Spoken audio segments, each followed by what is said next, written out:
Hi guys, last video continuation చూసేయండి. తర్వాత ఆవాలు మెత్తగా గ్రైండ్ చేసుకోవాలి.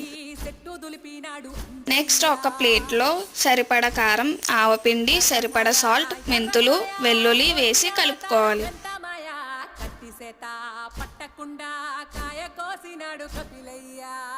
ఒక బౌల్లో వేరుశనగ నూనె తీసుకొని అందులో మామిడికాయ ముక్కలు వేసి ముందుగా కలుపుకున్న కారంలో వేసి కలిపిన ముక్కల్ని ఒక దాంట్లో వేసుకోవాలి. మేమైతే కారం కలిపిన ముక్కల్ని టేస్ట్ చేస్తున్నాం.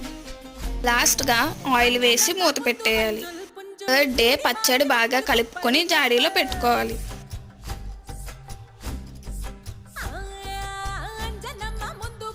వేడి వేడి అన్నంలో ఆవకాయ నెయ్యి వేసుకుని తింటే అదిరిపోయింది. మీ ఇంట్లో ఇంతకీ ఆవకాయ పచ్చడి పెట్టారా? పెడితే కామెంట్ చేసేయండి. Bye guys, please subscribe.